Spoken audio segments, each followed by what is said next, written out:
조직 신학에서 잃어버린 연결고리.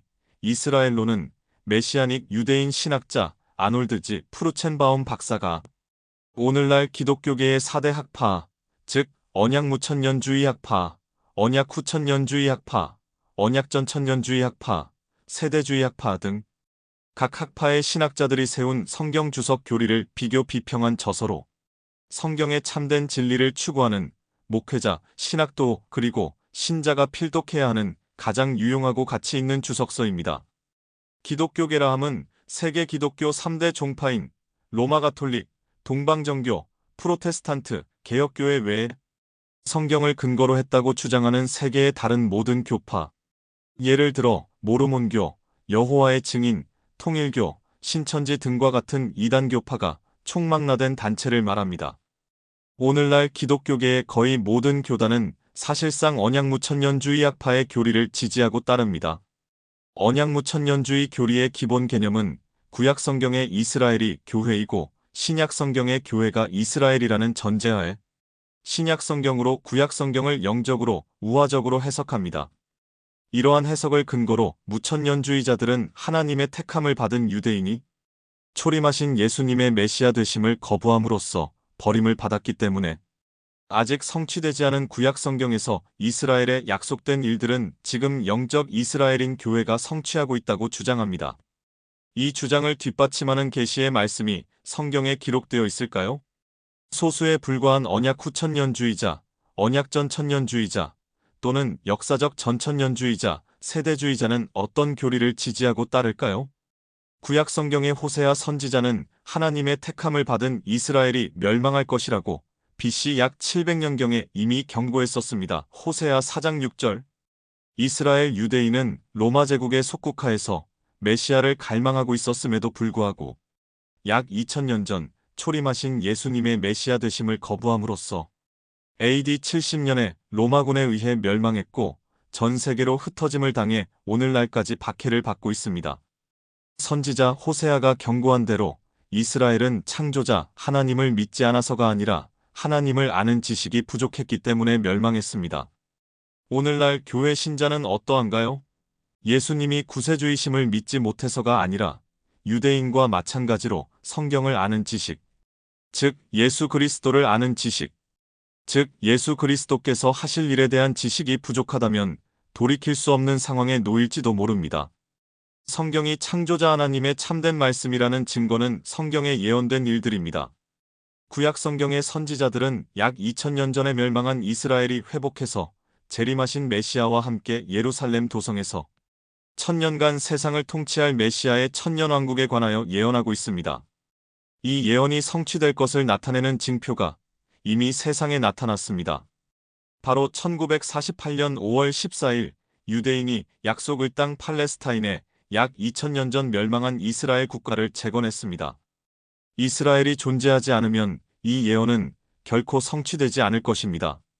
네 학파 교리 모두 사람이 만든 것이고 각기 자기 학파의 교리가 성경적 진리에 가장 부합한다고 주장합니다. 조직신학에서 잃어버린 연결고리 이스라엘로는 4대 학파의 교리를 다룬 주석서 중 참된 성경적 진리에 가장 부합하는 교리를 제시한 주석서입니다.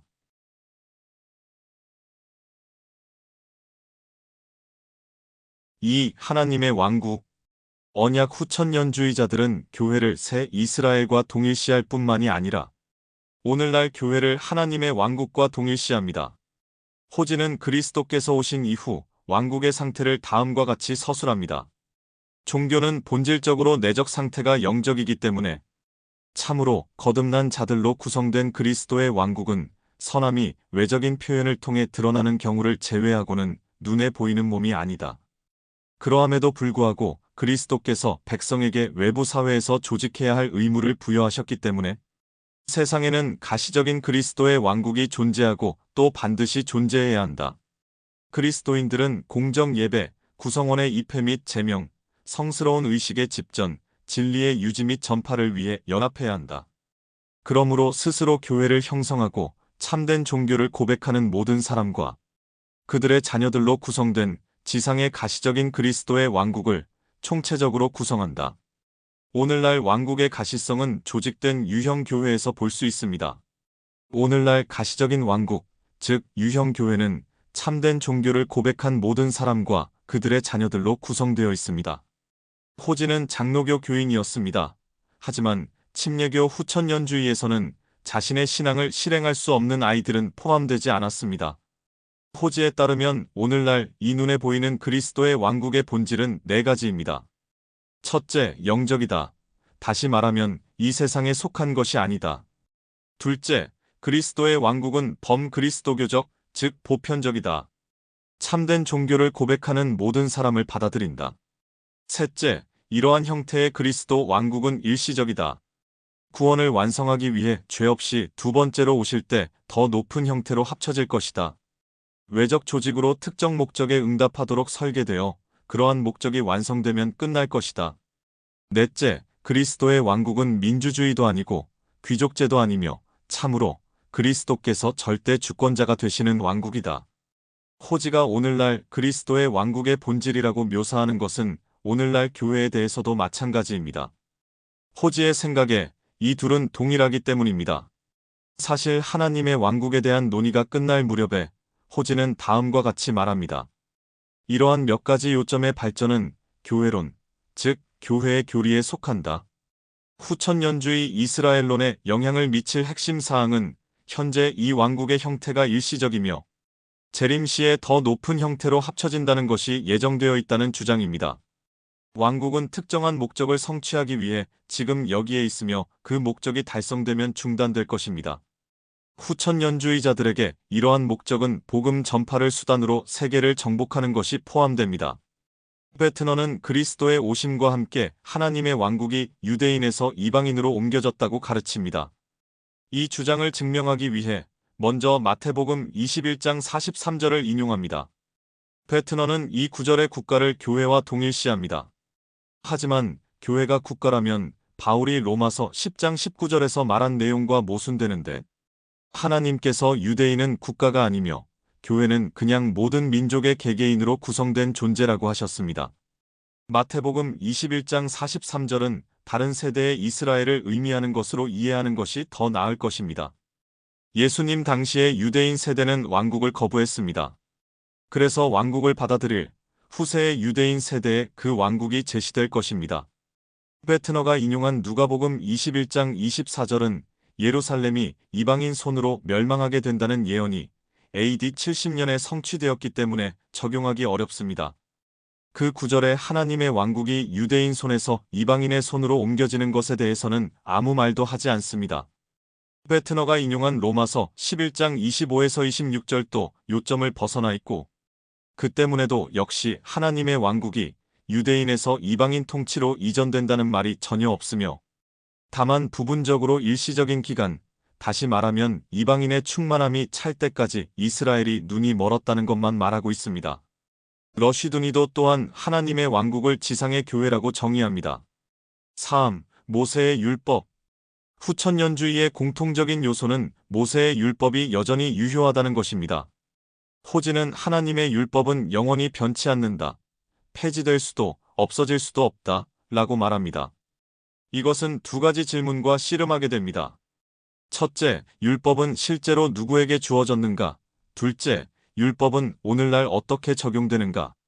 언약 신학에서 혼란스러운 요소 중에 하나는 일반적으로 사람들 대부분이 항상 의무적이라는데 동의하는 하나님의 율법과 모든 사람이 동의하는 모든 계명과 율법 및 교훈에서 완전히 의무적이지 않다는데 모두가 동의하지만 어떤 것이 있고 어떤 것이 없는지에 대해서는 의견이 일치하지 않는 모세의 특정 율법을 구별하지 못하는 경우가 종종 있다는 것입니다. 호지는 모든 사람에게 의무적인 하나님의 영원한 율법에 대해 말하고 있는 것처럼 보입니다.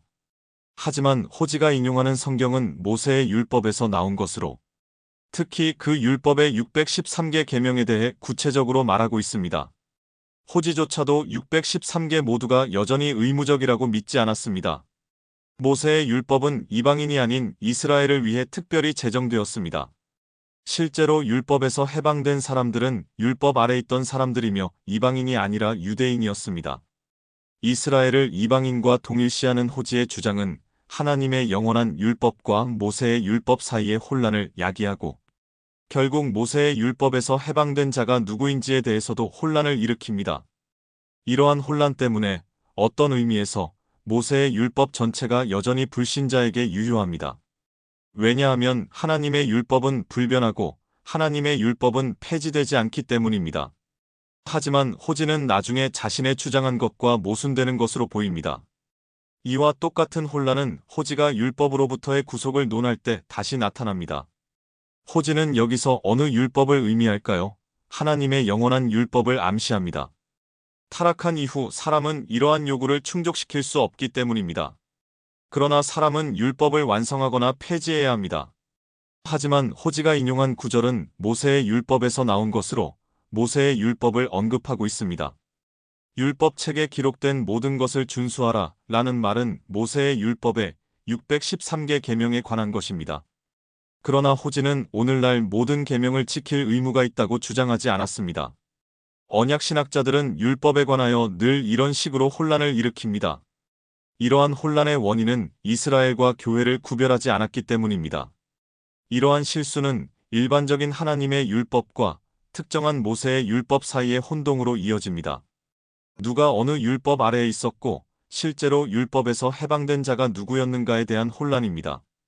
그것은 또한 또 다른 큰 혼란으로 이어집니다. 다시 말하면 모세의 율법이 여전히 부분적으로 유효하다면 어느 정도까지 유효할까요? 모세의 율법 중에 어떤 계명이 여전히 적용되고 어떤 계명이 적용되지 않을까요? 어떤 계명이 적용되고 어떤 계명이 적용되지 않는지를 결정하는 객관적인 방법이 있을까요? 호지는 성경에 수록된 모세의 율법에서 어디까지 버릴 수 있을까? 라는 제목의 율법이라는 장에서 이러한 문제를 다루고 있습니다. 호지가 모세의 율법을 단일단이나 일괄 계약으로 보지 않았다는 것은 분명합니다. 모세 율법의 계명 중의 일부는 그리스도의 오심과 함께 효력이 없어졌지만 다른 계명은 여전히 유효합니다. 어느 계명이 유효하고 어느 계명이 효력이 없어졌는지를 결정하는 호지의 기준은 두 가지 전제에 근거합니다. 첫째, 계명이 신정국가로서 이스라엘과 하나님과의 관계에 근거를 두고 있다면 그러한 율법은 폐지되었습니다. 호지는 할례, 유월절이나 장막절을 준수하는 것, 또는 눈에는 눈, 아니면 이에는 이에 근거한 처벌을 예로 들었습니다. 둘째, 계명이 영구적이거나 지속적인 인간관계에 뿌리를 두고 있다면 여전히 유효합니다. 재산과 결혼과 부모에게 순종하라는 율법을 예로 들었습니다. 어느 계명이 여전히 유효하고 어느 계명이 효력이 없는지를 결정하려면 어느 정도까지는 주관적인 판단을 할 수 있습니다. 호지는 이스라엘이 국가가 된 1948년 이전에 글을 썼습니다. 첫 번째 범주의 계명이 오늘날 다시 적용된다고 말할 것인가? 현대의 후천년주의자들은 아니라고 말합니다. 호지가 오늘날을 살고 있다면 첫 번째 범주의 계명은 새로운 경륜의 도래로 폐지되었다 라고 가르쳤기 때문에 아마도 동의할 것입니다. 호지는 눈에는 눈, 혹은 이에는 이를 요구하는 것은 첫 번째 범주의 계명이었기 때문에 폐지되었다고 말합니다. 하지만 그 구절은 범죄에 합당한 형벌이 있어야 하는 법적 심판의 문제로 해석할 수 있지 않을까요? 만약에 그렇다면 영원한 인간관계에 관한 계명의 두 번째 범주에 속하지 않을까요? 그렇다면 여전히 유효하지 않을까요? 모든 분야의 언약신학자들이 모세 율법의 단일성을 인식하지 못하는 것은 어느 계명을 따라야 하고 어느 계명을 따르지 말아야 하는지에 대한 매우 주관적인 결정을 초래합니다. 이러한 혼란은 결국 언약신학자들에게 반영되어 이스라엘과 교회를 혼동하게 됩니다. 주관적이면서 혼동하는 이러한 유형은 안식일을 기억하고 거룩하게 지키라 라는 계명에 대한 호지의 장황한 논의에 반영되어 있습니다. 제4계명이라는 제목 아래 이 계명이 여전히 유효하다는 것을 보여주기 위해 총 28쪽의 분량을 할애하고 있지만 일곱 번째 날 토요일에 더 이상 적용하지 않고 오히려 첫 번째 날 일요일에 적용합니다. 호지는 안식일이 태초부터 제정되었으며 영원한 의무라고 주장합니다. 그런 다음 네 가지 요점을 통해 증명하려고 했습니다. 첫째, 안식일에 관한 계명은 두 번째 기준에 속해 있어서 영원한지 아닌지를 알 수 있다고 말합니다. 나중에 호지는 모세시대 훨씬 이전에 안식일을 언급한 창세기 2장 3절을 인용하여 안식일의 영속성에 대해 계속해서 모세의 율법과 별도로 의무화했다고 주장합니다. 하지만 창세기 2장 2에서 3절이 안식일에 관하여 말하는 모든 것은 다음과 같습니다. 일곱째 날에 하나님께서 자신이 만드시던 자신의 일을 끝내시고 자신이 만드시던 자신의 모든 일로부터 일곱째 날에 쉬시니라. 하나님께서 일곱째 날을 복주시고 그것을 거룩하게 하셨으니 이는 그날에 하나님께서 창조하시고 지으신 그의 모든 일로부터 쉬셨음이라. 호지는 세 가지 요소를 무시합니다. 첫째, 안식일이라는 특정 요일은 첫째 날이 아니고 일곱째 날입니다. 둘째, 그 구절은 안식일을 지키라는 계명이 없고 있었다고 하더라도 안식을 어떻게 지켜야 하는지에 관한 지침이 없습니다. 셋째, 아담부터 모세까지 안식일을 지킨 사람에 대한 기록이 없습니다. 더 나아가서 모세가 최종적으로 안식일 율법을 받았을 때 이스라엘은 신정국가로서 하나님과의 관계에 뿌리를 두고 있었기 때문에 호지의 첫 번째 기준에 속하고 두 번째 기준에는 해당하지 않습니다. 예를 들어 출애굽기 31장 13에서 17절은 다음과 같이 나와 있습니다. 너는 또한 이스라엘 자손에게 고하여 말하기를 너희는 나의 안식일들을 참으로 지킬지니 이는 그것이 너희 대대에 걸쳐 안식일을 지켜서 나와 너희 사이의 표적임이라. 이로써 내가 너희를 거룩해 하는 주임을 너희로 알게 하려는 것이라. 그러므로 너희는 안식일을 지킬지니 이는 그것이 너희에게 거룩함이라. 그날을 더럽히는 자는 모두 반드시 죽일지니라. 그날에 일하는 자는 그 혼이 자기 백성 가운데서 끊어지리라. 엿새 동안은 일할 것이나 일곱째 날은 주께 거룩히 쉬는 안식일이니 안식일 날에 일하는 자는 누구라도 반드시 죽일지니라. 그러므로 이스라엘 자손은 안식일을 지킬지니 그들 대대에 걸쳐 안식일을 지켜서 영속하는 언약을 삼을 것이며 그것이 나와 이스라엘 자손 사이에 영원히 표적이 되리라. 이는 엿새 동안에 주께서 하늘과 땅을 지으시고 일곱째 날에는 쉬시어 숨을 돌리셨음이라 하라 하시더라. 이 말씀에 따르면 안식일은 일반적으로 인류가 아니라 하나님과 이스라엘 사이의 표적입니다. 하나님께서 이스라엘을 거룩하게 하셨거나 다른 모든 민족과 구별하셨다는 징표입니다. 성경의 언약은 각각의 언약에 독특한 표적이 있는 것이 일반적이었습니다.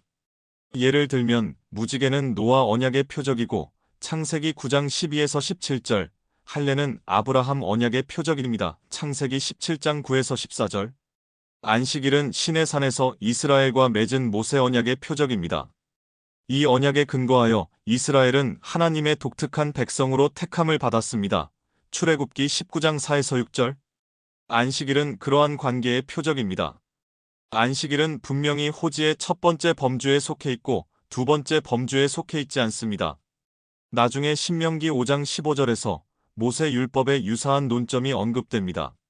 내가 이집트 땅에서 종이었던 것과 주 너의 하나님께서 능하신 손과 펴신 팔로 거기서 너를 인도하여 낸 것을 기억하라. 그러므로 주 너의 하나님이 안식일을 지키라고 내게 명령하였느니라. 이 구절에 따르면 안식일은 하나님께서 이스라엘을 이집트에서 인도하여 내셨기 때문에 지켜야 하는 날입니다.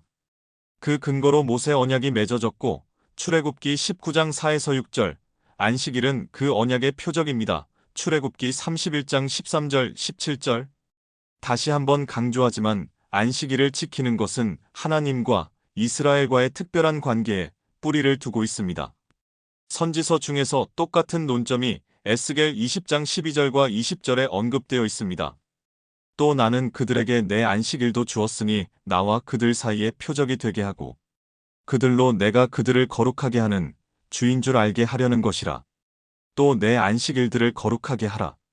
그 안식일들은 나와 너희 사이의 표적이 되리니 이는 내가 주 너희 하나님인 것을 너희로 알게 하려 함이라. 에스겔도 또한 안식일이 하나님과 이스라엘 사이의 표적이었고 두 가지 요소의 표적이라고 말했습니다.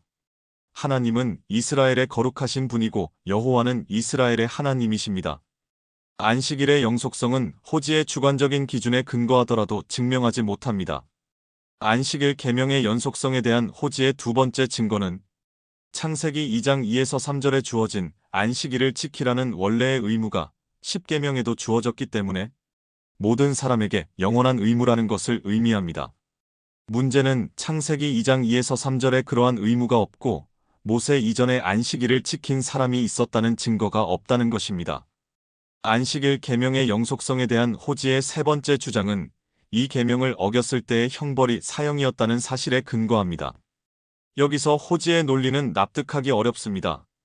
모세의 율법 아래 안식일을 어기면 사형의 형벌을 받는다는 사실이 어떻게 안식일의 영속성을 입증할까요? 호지는 약점을 증명하기 위해 무리수를 두는 것 같습니다. 더 나아가서 호지는 계명 자체의 영속성을 주장하지만 형벌에 대해서는 그렇게 하지 않고 있으며 오늘날 안식일, 호지에게는 일요일을 어긴 자들은 사형에 처해야 한다고 가르치지 않습니다. 호지는 마지막 논증에서 안식일의 영속성을 뒷받침하기 위해 그 자체로 사실인 두 가지 진술을 시도합니다. 첫째, 안식일을 지키는 것은 최고의 기쁨이었다. 둘째, 안식일은 천년왕국에서 의무적으로 지킬 것이다. 문제는 이것이 그리스도의 율법 아래 있는 교회에 안식일이 의무라는 것을 입증하지 못한다는 것입니다. 여기서도 호지의 논리는 잘못되었습니다. 이러한 네 가지 주장에 따라 호지는 다음과 같이 결론을 내립니다. 역사적 증거나 성경의 직접적인 주장과는 별개로 이러한 고려사항은 안식일이 처음부터 제정되었으며 보편적이고 영구적인 의무로 고안되었다고 추정하는 것이 확실하지 않더라도 이렇게 충분히 설득력 있게 해석할 수 있다. 율법이 제정된 일시적인 근거나 이유가 무엇이든 의무는 일시적이었다. 율법의 이유가 영구적이면 율법 그 자체도 영구적이다.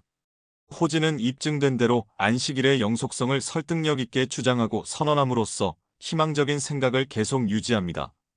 호지는 신약 성경에서 안식일이 교회의 의무적이었다는 증거를 제시하지 않습니다. 제시하는 증거는 문맥적으로 이스라엘과 관련이 있습니다. 언약신학자로서 호지는 이스라엘과 교회를 혼동하고 있고 따라서 또한 어떤 계명을 이스라엘에 적용하고 어떤 계명을 교회에 적용할지도 혼동하고 있습니다. 호지는 어떤 근거로 일요일이 지금은 안식일이라고 주장할까요? 호지는 요일 자체가 중요한 게 아니라 7일 중에 하루를 따로 지키라는 계명만 있다고 주장합니다. 하지만 창세기 2장 2에서 3절과 모세의 율법 모두 한 주의 일곱째 날을 강조합니다. 호지는 안식일의 영속성에 대한 증거로 사형이 있었다는 사실을 사용합니다. 그러나 바로 그 사형은 안식일을 지키지 않은 사람에게 적용했을 것입니다. 첫째 날, 둘째 날, 셋째 날, 넷째 날, 다섯째 날, 아니면 여섯째 날을 지키기로 선택했다고 주장한 모세의 율법 아래 있는 사람은 일곱째 날을 지키지 않았다는 이유로 사형에 처해졌을 것입니다. 요일이 중요하지 않다는 것은 전혀 사실이 아닙니다. 만일 우리가 7일 중에 하루를 주를 위해 거룩하게 지켜야 한다라는 것이 사실이라면 그 주의 특별한 날은 중요합니다.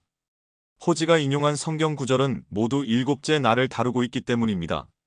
다시 말하지만 호지는 한 주의 7일 중 하루를 따로 정하는 것은 중요하고 의무적이라는 원래의 주장을 입증한 적이 없습니다.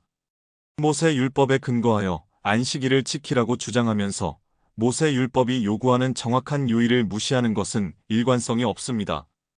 호지는 또한 이스라엘이 이집트에서 구출된 것과 관련하여 특별히 지켜야 할 필요는 없으며 해야 일이나 피해야 할 일 또는 죄에 대한 형벌에 관한 세부 사항도 우리에게 의무화되어 있지 않습니다. 호지는 모세의 율법에서 그 계명을 빼내어 의무화하고자 하지만 그 계명, 이집트에서 구출됨의 근거와 그날의 의무, 해야 할 일이나 피해야 할 일들 모두를 완전히 무시합니다. 이것은 매우 주관적이고 일관성이 없습니다. 어떤 근거로 안식일은 일곱째 날에서 주의 첫째 날로 변경되었을까요? 호지는 충분한 이유와 권한이 있는 권위로 이루어진다면 변경은 필요한 것이다 라고 말함으로써 변경을 옹호합니다. 이것은 호지의 이전 주장 중에 하나인 하나님 외에 하나님께서 인간에게 부과한 신성한 율법의 의무에서 해방시킬 수 있는 사람은 아무도 없다 라는 주장에 분명히 모순됩니다. 호지가 제시하는 이 기준은 주석을 통해 도출된 것이 아니라 전제를 정당화하려는 시도로 보입니다. 호지의 충분한 이유는 일요일 부활입니다. 그러나 이것은 주관적인 판단입니다. 언약 신학의 주요 핵심인 속죄가 이루어진 예수의 죽음은 금요일에 일어났습니다. 그것도 또한 금요일을 안식일로 받아들이는 충분한 이유가 아닐까요? 호지의 유능한 권위자는 일곱째 날을 지키지 않고 주의 첫째 날을 종교적 예배로 지켰던 사도시대의 그리스도인들입니다. 1세기 교회사에 대한 호지의 해석은 논쟁의 여지가 있습니다. 호지가 옳다고 하더라도 그 자체로 유능한 권위를 증명하지 못합니다. 사도시대 초기에 여러 교회가 사도들의 가르침에서 벗어나기 시작했습니다. 예를 들면 고린도전서와 갈라디아서에서, 또한 신약 성경 어디에도 일요일을 안식일이라고 부르지 않고 그 주의 첫째 날이라고만 언급하고 있습니다. 마태복음 28장 1절, 마가복음 16장 2절, 누가복음 24장 1절, 요한복음 20장 1절, 사도행전 20장 7절, 고린도전서 16장 2절. 호지는 자신의 주관적인 기준에 근거하여 신성한 제도로서 안식일의 영원한 의무에 대해 이보다 더 강력한 주장을 생각하기가 어렵다라고 결론을 내립니다. 하지만 정말 그러할까요? 호지의 진짜 딜레마는 일요일을 안식일이라고 부른 적이 없을 뿐만이 아니라 교회가 안식일을 지키라는 신약 성경의 명령도 없다는 것입니다. 이 점에 대한 호지의 답변은 다음과 같습니다. 그러한 명령은 필요하지 않았다. 신약 성경에는 십계명이 없다. 일단 규칙이 발표되었고 결코 폐지된 적이 없으며 여전히 유효하다. 명령들은 여전히 의무를 떠맡고 있는 만큼 명확히 반복하여 말하지 않는다. 사실 신약 성경에는 십계명이 없지만 십계명 중에 9계명이 그리스도의 율법에서 되풀이되며 한 가지 예외는 안식일 계명입니다. 여기서 제기되는 진짜 질문은 모세의 율법이 하나의 단위인지 아닌지와 하나의 단위로서 폐지되었는지에 대한 여부입니다. 이 문제는 세대주의의 장에서 심도 있게 논의됩니다. 이 문제에 대한 호지의 주관성은 다음 인용문에서도 확인할 수 있습니다. 우리가 안식일을 어떻게 지켜야 하는지를 결정하거나 거룩한 날에 무엇이 합법적이고 아닌지를 결정할 때 우리가 따라야 할 두 가지 규칙이 있다. 첫 번째는 계명의 설계이다. 그 설계와 일치하는 것은 합법적이고 일치하지 않는 것은 불법이다. 두 번째 규칙은 우리의 주님과 사도들의 교훈과 사례에서 찾아내야 한다. 안식일 계명이 여전히 의무라고 단언하지만 특정한 규칙과 규정은 더 이상 구속력이 없다고 일축하는 호지는 교회가 안식일을 어떻게 지켜야 하는지를 결정하기 위해 새로운 표준을 혁신해야만 했습니다. 두 가지 중요한 규칙이 있습니다. 계명을 설계한다는 것이 무엇일까요? 그리고 예수와 사도들의 교훈과 사례는 무엇일까요? 둘 다 주관적으로 결정됩니다. 예수님과 사도들이 지킨 안식일이 그 주의 7째 날이었다는 사실은 무시됩니다. 그리고 그 사례는 적용할 수 없습니다. 다시 한번 말하지만 호지는 모세 율법의 통일성을 인식하지 못해 율법의 어떤 부분이 적용되고 어떤 부분이 적용되지 않는지에 대한 주관적인 기준을 세우게 됩니다. 그러한 주관적인 기준에 근거하여 호지는 일요일이 그리스도인의 안식일이라고 선언하지만 신약 성경은 결코 일요일을 안식일이라고 부르지 않습니다. 모든 신약 성경이 언급한 안식일은 항상 그 주의 7째 날입니다. 성경에 근거가 없어도 호지는 신경 쓰지 않는 것 같습니다. 호지가 문제를 남겨두었다면 한 가지일 것입니다. 하지만 더 나아갔습니다. 호지는 자신의 주관적 결론에 동의하지 않는 다른 그리스도인과 그리스도인이 아닌 사람들을 포함하는 모든 사람이 그리스도교의 안식일을 지킬 것을 의무화하는 시민 정부를 선호했습니다. 그러고 나서 호지는 미국이 그리스도교 국가일 뿐만이 아니라 개신교 그리스도교 국가라는 것을 장황하게 변호합니다. 그런 다음에 다음과 같이 결론을 내립니다. 따라서 우리는 그리스도교 안식일을 보호하기 위해 제정된 법률의 유지와 충실한 집행을 주장할 의무가 있다. 그리스도교는 사람들을 법으로 종교인이 될 수 있다고 가르치지도 않고 공권력이 특정한 형태의 종교 교리를 고백하도록 요구하거나 종교의식에 참석하도록 요구하지도 않는다. 하지만 사람들이 주일에 모든 불필요한 세속적인 여가 활동을 자제해야 한다고 명령해야 한다. 세속적인 일을 중단하는 이 시민 안식일을 그리스도교 국가의 시민 정부가 시행하도록 요청하는 것이다. 호지의 잘못된 전제가 잘못된 결론으로 이어지면서 모든 사람이 시민법에 따라 그 잘못된 결론을 따라야 한다고 주장합니다. 모세의 율법에 대한 호지의 견해를 요약하면 율법은 모두 유효하거나 모두 무효가 되는 단일 단위가 아닙니다. 율법 중에 일부는 무효화되었지만 일부는 여전히 유효합니다.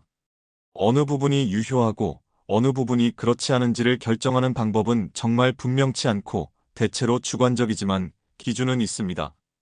율법의 특정 계명, 예, 안식일은 유효할 수 있지만 계명을 둘러싼 특정 규율과 규정은 그렇지 않으며 변경될 수 있습니다. 이러한 변화를 결정하기 위해 사용되는 원칙도 주관적입니다. 앞에 말한 모든 것의 기초는 이스라엘과 교회가 어느 정도 결합되어 있다는 것은 분명합니다. 같은 이유로 일반적으로 하나님의 영원한 율법과 모세의 특정 율법 사이에는 혼동이 있으며 율법이 누구에게 적용되었고 됐거나 누구에게 적용되고 있는지도 혼동하고 있습니다. 4. 오늘날의 이스라엘 국가. 찰스 호지는 당시에 기존의 이스라엘 국가를 놓고 논쟁할 필요가 없었습니다. 하지만 로레인 베트너는 논쟁할 필요가 있고 어쩔 수 없이 그 문제를 해결하려고 애쓰고 있습니다. 베트너는 첫 300페이지에서 이스라엘론을 산발적으로 다룬 후에 유대인과 팔레스타인이라는 제목의 15장에서는 이 주제에 대해 장 전체를 할애합니다. 서두에서 베트너는 유대인이 그 땅을 회복하는 것이 하나님의 신성한 계획 중의 일부라는 믿음을 혹평합니다. 유대 국가의 회복이 그리 달갑지 않습니다. 베트너는 디아스포라 문제를 유대인 탓으로 돌릴 뿐만이 아니라 중동 지역의 문제도 유대인 탓으로 돌립니다.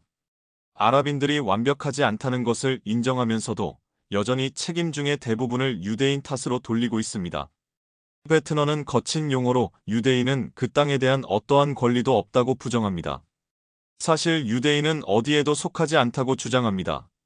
이 사람들이 유대인이라는 사실만으로 미국이나 세계의 다른 어떤 지역보다 팔레스타인에 더 많은 도덕적 또는 법적인 권리가 더 있는 것은 아니다. 따라서 유대인은 어디에도 속하지 않는다. 하지만 유대인이 오늘날 존재하기 때문에 이 사실이 베트너에게 당혹스러운 일인 것 같습니다. 계속해서 존재해온 유대인은 베트너의 후천 연주의 형태에 맞지 않기 때문입니다. 베트너는 유대인을 어떻게 할 것인가? 유대인이 사라지기를 원하지만 다행히 히틀러의 방식에 의지하지는 않습니다. 다른 민족과 완전히 동화되기를 바랍니다. 베트너가 크게 실망한 것은 유대인이 국가를 재건한 것입니다. 따라서 어느 방식으로든 이것이 성경의 예언과 관련이 있거나 유대인이 여전히 하나님의 언약의 백성이라는 것을 부인해야 합니다. 베트너의 저작이 이스라엘이 아주 작았던 1957년에 출간되었습니다. 분명히 이스라엘이 성경의 경계선까지 확장될 것을 우려하여 사전에 인정하지 않는다고 발표했습니다. 장차 몇 년 안에 유대인이 팔레스타인의 더 큰 지역 아니면 심지어 모든 지역을 차지할 수도 있다. 우리는 알지 못한다. 그러나 그런 일이 일어난다면 아직 성취되지 않는 예언이나 약속에 따른 것이 아니라 다른 국가들이 협상이나 구매나 정복을 통해 재산을 확보한 것처럼 협상이나 구매나 정복을 통해 확보할 것이다. 그런 예언이나 약속은 존재하지 않는다. 그러므로 이스라엘 국가는 사람의 일이고 하나님의 일이 아니다. 이러한 일들이 이스라엘 국가의 재건과 관련되어 있었기 때문에 이 계획은 선지자들을 통해 예언되어 있었거나 하나님의 축복이 그 위에 임하고 있다는 의미에서 하나님의 계획이 아니라 믿지 않는 유대인들이 거의 독단적으로 실행했다는 것을 말해야 한다. 오히려 인본주의적인 계획일 개연성이 아주 높고 점점 더 심각한 문제를 향해 치닫고 있다. 유대인들은 팔레스타인 땅에 대해 굉장한 열정을 갖고 있지만 정작 필요한 것은 팔레스타인이 아니라 그리스도이다. 그리고 그리스도를 믿는 믿음으로 돌이킬 때까지 개인적으로든 국가적으로든 진정한 평화를 결코 찾을 수 없을 것이다.